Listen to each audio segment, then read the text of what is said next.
Aujourd'hui, nous sommes un peu à l'africaine et nous allons aborder un auteur. Un auteur pas comme les autres. Sans doute le plus grand, voire l'un des plus grands auteurs africains francophones encore en vie. L'un des plus grands encore en vie. Et il fait partie de mes préférés. C'est précisément Alain Mabankou, l'un de nos grands auteurs africains encore en vie, qui est né en 1966 au Congo. Cet auteur, par sa plume, a ainsi concilié plusieurs continents, pas seulement l'Afrique ni l'Europe, mais au-delà. Savoir apporter son imaginaire créatif et surtout sa plume avec brio. Mais aujourd'hui, nous allons aborder la question sous un autre angle, précisément dans l'un de ses romans. Un de ses romans qui est sans doute l'un de mes préférés. Et ce roman, c'est Vers cassé. On est dans l'égalité, on est de gauche ce soir, Fabrice Lucchini. Alors je voudrais que tu lises la première page Du de roman. Mabankou. C'était Vers cassé, il y a 10 ans. Disons que le patron du bar, le Crédit à voyager, m'a remis un cahier que je dois remplir. Et il croit, dur comme fer, que moi, Vers cassé, je peux pondre un livre, parce que, en plaisantant, je lui avais raconté un jour l'histoire d'un écrivain célèbre qui buvait comme une éponge. Un écrivain qu'on allait même ramasser dans la rue quand il était ivre. Faut donc pas plaisanter avec le patron, parce qu'il prend tout au premier degré. Et lorsqu'il m'avait remis ce cahier, il avait tout de suite précisé que c'était pour lui tout seul, que personne d'autre ne le lirait. Et alors, j'ai voulu savoir pourquoi il tenait tant à ce cahier. Il a répondu qu'il ne voulait pas que le crédit à voyager disparaisse un jour, comme ça. Il a ajouté que les gens de ce pays n'avaient pas le sens de la conservation de la mémoire, que l'époque des histoires que racontait la grand-mère Grabataire était finie, que l'heure était désormais à l'écrit. L'écrit, parce que c'est ce qui reste. La parole, c'est de la fumée noire, du pipi de chat sauvage.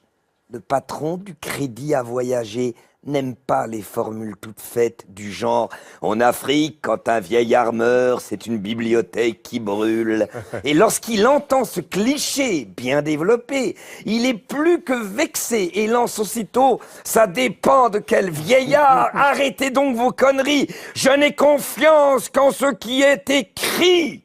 Ainsi, c'est un peu pour lui faire plaisir que je griffonne de temps à autre, sans vraiment être sûr de ce que je raconte ici. Je cache pas que je commence à y prendre goût depuis un certain temps. Toutefois, je me garde de le lui avouer, sinon il s'imaginerait des choses, me pousserait encore plus à l'ouvrage. Or, je veux garder ma liberté d'écrire. Quand je veux. Y a rien de pire que le travail forcé. Je ne suis pas son nègre. J'écris aussi pour moi-même. C'est pour cette raison que je n'aimerais pas être à sa place au moment où il parcourra ces pages dans lesquelles je ne tiens à ménager personne. Mais quand il lira tout ça, je ne serai plus un client de son bar. J'irai traîner mon corps squelettique ailleurs. Je lui aurais remis le document à la dérobée en lui disant « Mission terminée ». Voilà. Vers cassé est le titre du roman, mais en même temps, le nom du personnage principal. Ce qui veut dire que c'est un titre éponyme. Quand on dit titre éponyme dans un roman ou une création littéraire, ça veut dire le nom du personnage principal a le même nom que le titre de l'œuvre, du roman ou de la pièce, peu importe. C'est ça, une œuvre éponyme. Et dans cette œuvre, l'auteur nous invite à aller voir dans un endroit où nous avons l'habitude d'aller nous cacher le plus souvent. C'est précisément dans les bars et dans les maquis. C'est ce que nous appelons communément bars. Ici en Côte d'Ivoire, on les appelle les maquis. Et là-bas, il y a toujours un abonné pas comme les autres. Celui-ci aime autant boire plus que les autres et aime aussi parler plus que les autres. Il détient toutes les histoires. Il sait tout de tout le monde, voit tout, entend tout et peut même dire tout absolument sur la vie même d'un inconnu que vous ne connaissez pas. Il sait pratiquement tout. Et ce dernier est parfois même abonné au maquis, là où il siège gratuitement. Vers cassé va se rendre dans le bar Le Crédit à voyager. Et une fois là-bas, le proprio, l'escargot entêté, qui est le proprio de l'endroit, va lui confier de lui raconter, de lui écrire une histoire concernant tous ceux qui viennent boire dans son maquis. Et un verre cassé, aussitôt va commencer à déployer sa gorge. Il va commencer à parler. Il va comment? Il va dire tout. Il va casser tous les papos de A à Z. Quand on dit papos, ça veut dire ce sont des histoires. La vérité surtout. Il ne va cacher aucun fait. Il va tout dire de A à Z sur tel personnage, sur telle chose, sur tel homme qui trompait sa femme, telle personne, tel acteur politique. Il va aborder pratiquement tous les thèmes. En réalité, dans ces endroits, il y a toujours la vérité qui sort de ces endroits. Mais comme le plus souvent, on confond l'ivrognerie et la vérité, alors il y a beaucoup de négligence. Or, c'est de là-bas que toutes les grandes vérités sortent. Vaille cassé va sans gêne tout dire de A à Z. Car le patron du coin lui a donné son aval. Il dit, faut dire tout, raconte. Il lui a confié le coin. Alors, il déploie sa gorge, son stylo, et il écrit, il raconte, il raconte, il raconte. Il ne se tait pas. Il aborde tous les sujets, même ceux qui fâchent. Il aborde tous les sujets, même ceux qui fâchent. Il va en profondeur, dans les détails. Il dit tout. À ce rythme, Verre Cassé commençait à faire peur, car il savait pratiquement tout. Il savait pratiquement tout. Pour Verre Cassé, il y a une réplique du début de l'œuvre qui disait, un passage, je vais dire, qui disait comme ça, qu'il n'y a que ce qui est écrit qui reste. Qu'en Afrique, on nous a toujours parlé que quand un vieillard mourait, une bibliothèque disparaissait.